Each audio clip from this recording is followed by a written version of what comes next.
Back then, that was when I had the cell phones were those big bag phones that you plug into the cigarette lighters. It was in the floorboard of the passenger side of my car, and I needed to bend over to pick it up and plug it in and call this guy. So I was like, okay, let me take off my seatbelt. I bent over to pick up the bag phone, and as I came up from picking up the phone, I think I started to come close to hitting the car, so I swerved to miss.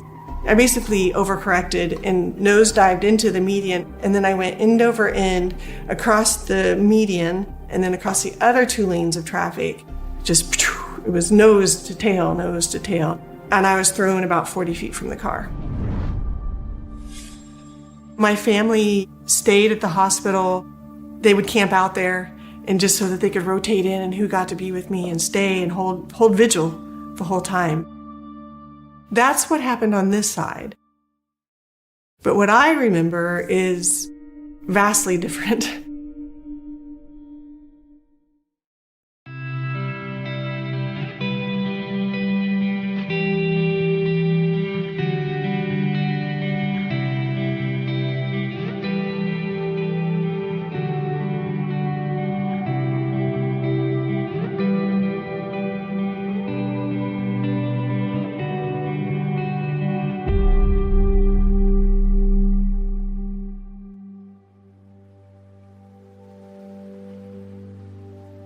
My name is Shauna Ristic, and I'm originally from Ottawa, Kansas.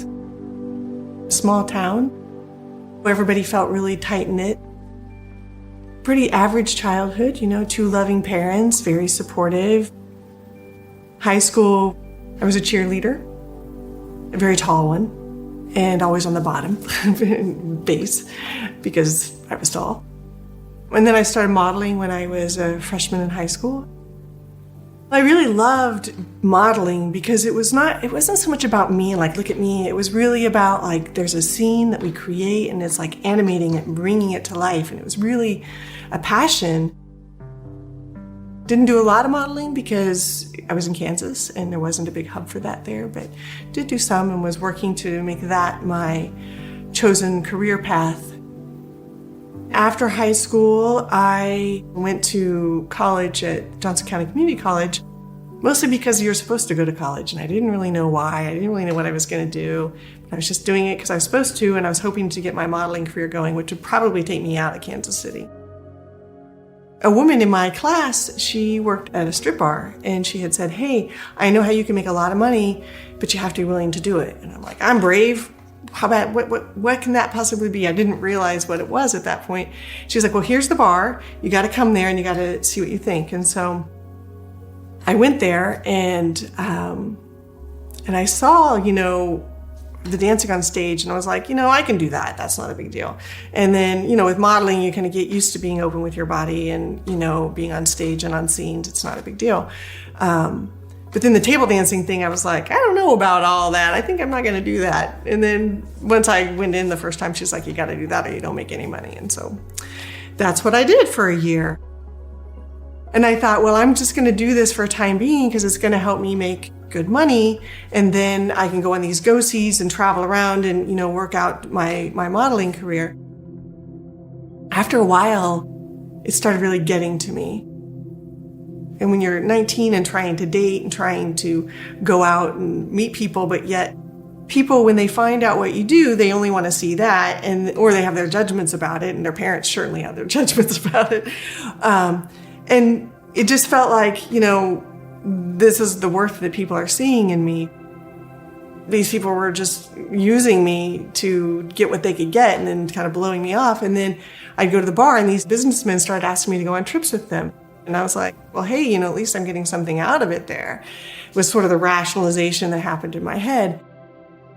I agreed to go with this client to Georgia. Atlanta was an up-and-coming hub in the modeling industry. There was a lot going on there. And I thought, okay, well, I'll go with you. And then while you're doing your work stuff, I'll just go out and see agencies and see what I can get going. And I was very clear with the businessman that it was all on the up and up. I get my own hotel room, no funny business. You said you just wanted company because you're bored. I'm just coming as a friend. I'm not crossing any lines. I was living with my parents at that point because I had wanted to get out of the bar and was thinking about going back to school and getting my life on track or something, and was hiding all of this from my whole other life from them, So here it was, Christmas Day, and we were going to have our little traditional Christmas, We all woke up and came downstairs and look, Santa Claus left all the gifts under the tree, and we were going to open them up, and we had breakfast. And then my brother and my mom and my dad left to go to Chanute, which was this town about 2 hours away where my distant family lived, to celebrate Christmas with the extended family. And I stayed there because I was going on this trip. And I went upstairs to take a nap, and woke up late from the nap and was like, oh, I haven't even packed. So I'm throwing things in the bag. And I remember why I brought what I brought and packing everything. So I throw everything in and I jump in my car and I buzz through town. And I was flying down the highway because I was running a little bit late. And I was like, man, I need to let this guy know I'm coming. I might be a little bit late, but I'm going to be there, so he doesn't just leave and go to the airport without me. So back then, that was when I had the cell phones with those big bag phones that you plug into the cigarette lighters. It was in the floorboard of the passenger side of my car, and I needed to bend over to pick it up and plug it in and call this guy. So I was like, okay, well, I'm going flying down the highway. Let me take off my seatbelt, and then I need to pass this car, and I need to go over the bridge because you should at least do that before I make this attempt. So I went over the bridge, and I was just about past the car, and I took off my seatbelt, or I bent over to pick up the bag phone.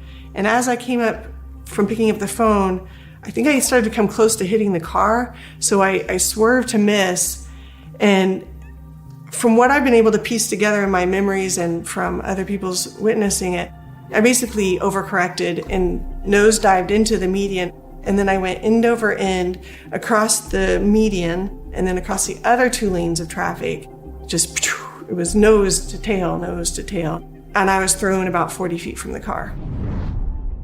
They life flighted me to Research Medical Center in Kansas City. My family stayed at the hospital, and they kind of camped out in the waiting room. You could only see me 3 times a day for 2 people for half an hour to an hour at a time. I was in ICU. They would camp out there, and just so that they could rotate in and who got to be with me and stay and hold vigil the whole time. That's what happened on this side. But what I remember is vastly different. The next memories I have is waking up in this really bright white room, and there's 6 people or beings standing, 3 on each side, very tall, very bright light filled, glowy. They were just kind of looking down on me, and they slid their hands under me and they helped me sit up. And I realized I was sitting up out of body.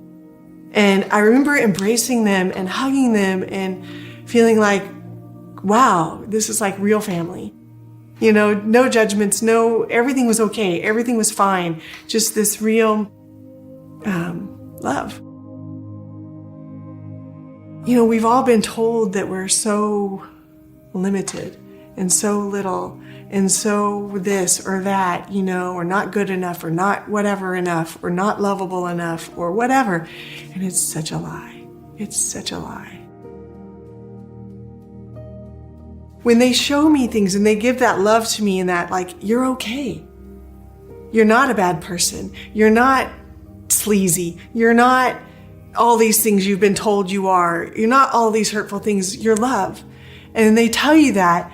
And then when you receive it, it's like, whew, you're filled with it. But then that energy comes back and it fills them. And then it becomes reciprocal. And you just feel it. And it sort of fuels each other, right? That's what family really is. I remember looking at my body down from a corner of the hospital room. And I remember seeing my mom, and she was kind of holding my hand like this and kind of bowing down, sort of with her head down. And I remember thinking, just feeling how she felt, and it was like, wow, what did I do? It made me think that this whole thing that we call about Judgment Day is maybe not about being judged, but when you go and you realize the hurt that maybe you caused someone, not even knowingly, but then you feel that remorse yourself because you feel what it feels like.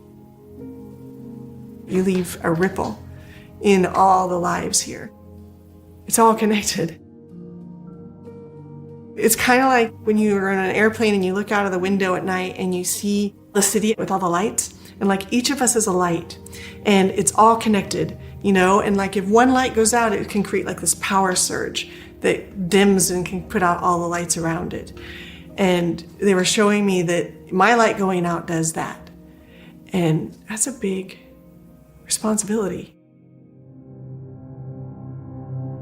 The last thing I really remember is sitting in a circle of these beings, and there was like 12 of them, and they were all debating whether I should go or stay. And at that point, I didn't feel like I really had a say in it, that they were sort of like, okay, sort of weighing it back and forth. Do we send her back? Do we put someone else in? Do we just scrap the whole thing? What are we doing here? And then I remember waking up.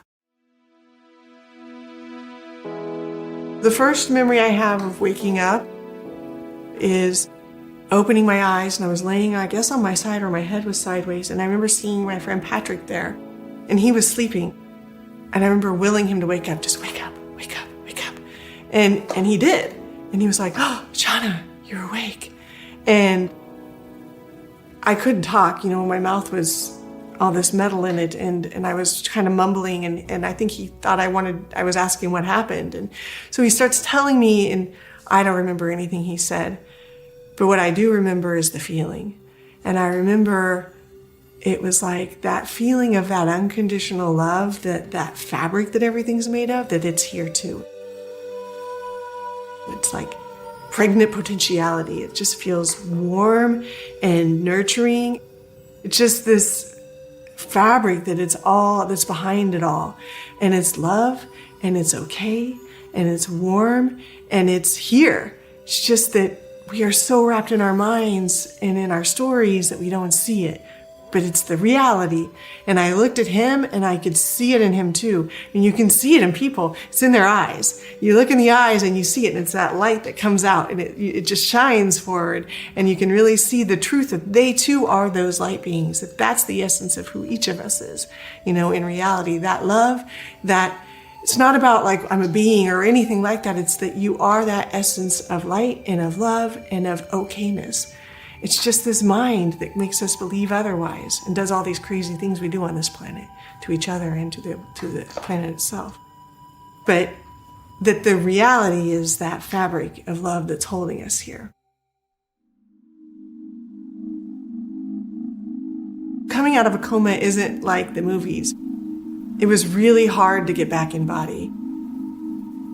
I have acute awareness of trying to get into the body and just trying to make the legs move and trying to, and is not.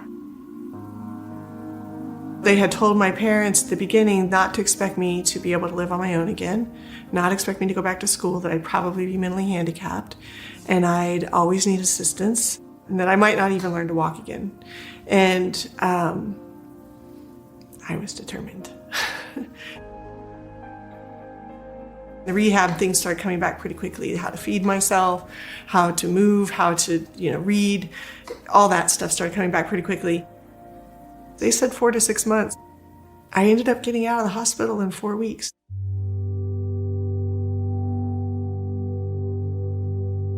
When I started coming out, it was really, I think, to my dad, the first person I tried to talk about this circle of beings that I'd seen. And I explained it to him as best I could, and I was still limited in my expression abilities, but he, being the engineer, rational-minded person that he lovingly is, he said, oh, I think that there was something on TV at the time that was probably a court scene, and that you probably just took that into your dreams.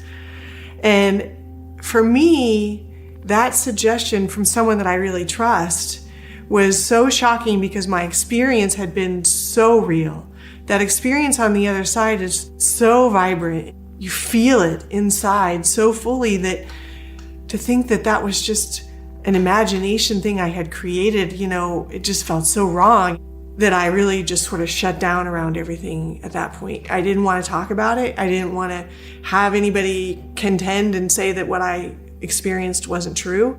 And I just sort of holed up around this nugget of memory that I had in there and didn't talk about that. And I realized that people could take in the miraculous recovery I have, the fact that I shouldn't be here, the fact that I shouldn't be able to function like a normal human being. They can take the miracle in and the physical healing in, but they couldn't take the woo-woo part in. So I just didn't talk about it. I remember seeing grass for the first time. And it was just like, oh, it's so beautiful. It was just like this vibrancy that comes up from the earth and all this like life in it. And it's so sparkly and beautiful. And at the same time, I was trying to come back into this world and trying to figure out, okay, I clearly didn't do something right last time. So what do we do to function here? And so I totally did a 180. Began dressing everything very prim and proper, buttoned my shirts way up to the neck, could not say cuss words, and just became very almost sort of Puritan-like in my behaviors. One thing I did know when I came out of the coma, one thing I was very sure of, was that I was here to help people heal and find their way home. And that's what I wanted more than anything, was to people to know what I knew now. That it's all love. And that they are loved too. And that they're not all these things they've been labeled as. They're not all of these conditions that have been placed on them. That they're so much more than that. And that they're not subjected to some force that's going to punish them. That they are these beautiful beings of light and love, and that they're participants in this creation.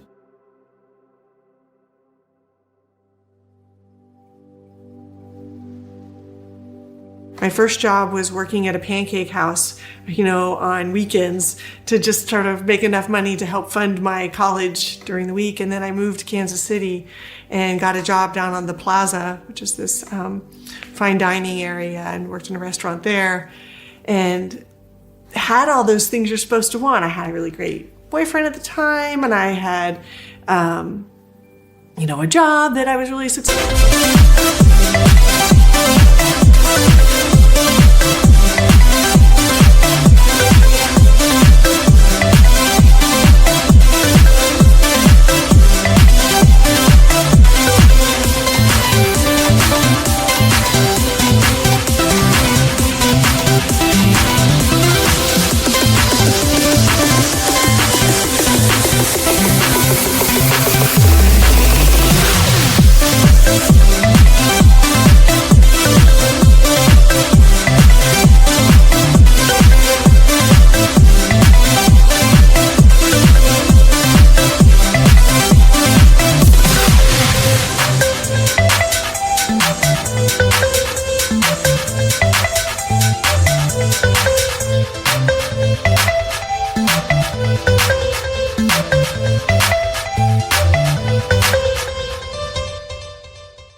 Successful at, and I was a hostess, and then I got promoted to assistant manager of this restaurant, and I had a car.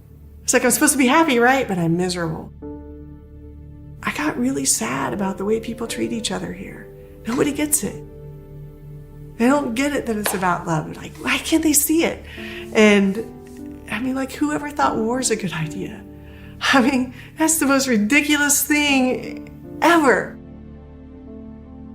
And I would cry for hours, just the harshness. It's not just war, that's like an extreme, but people have that dehumanizing harshness towards other people all the time. And I got really depressed by that. And, I'm driving and I'm thinking about driving my car into the pillar. I'm like, hey, I know driving is a really great way to finish this off. I just got to do it better, I was like, I can't think of that. My family, my parents, all these people who pulled me through this, I can't do that to them. There were all these people that put their energy into me surviving. I couldn't betray that. And so I started journaling as a way to sort of process all that, because I didn't feel like I had anybody to talk to. I couldn't really talk to my parents about it. When I journal, I just kind of go into this sort of automatic writing, just writing whatever, stream of consciousness, whatever, just flows out, and just kind of purge it all out. And I would start asking these questions, but then I noticed that something started answering.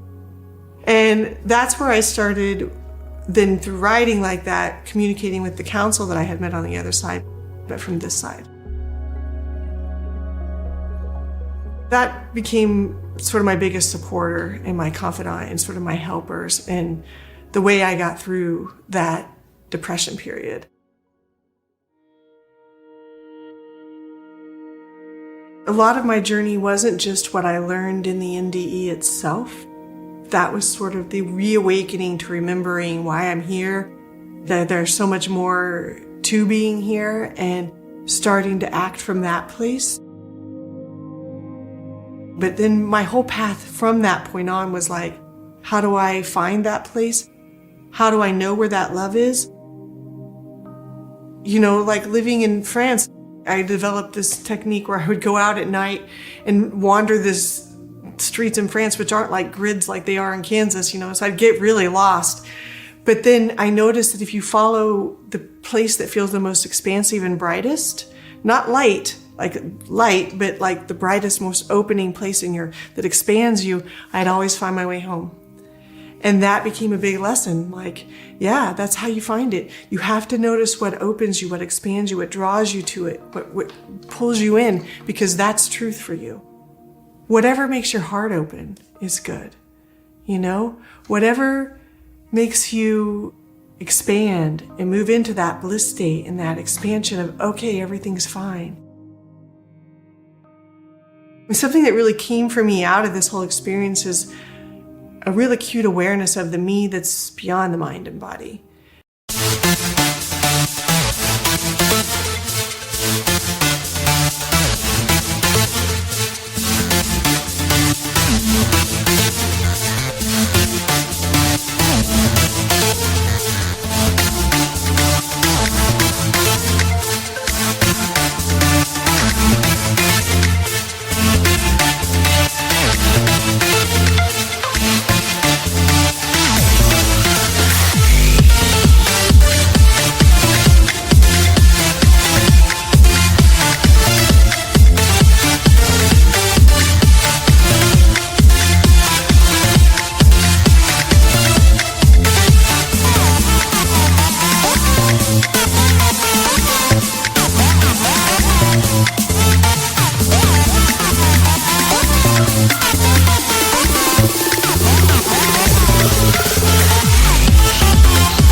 That me that is here with this little body and this mind, but that exists beyond it. Life is a small blip in the length of what reality really is. And if I can manage to get out of this one and do what I came to do and try to make as much of an impact and wake as many people up as I can and help them remember how amazingly powerful and beautiful and loving they are, then I'll be happy. It's pretty easy to forget it here. But that's the biggest challenge, is to remember that we are that love and that we are that light.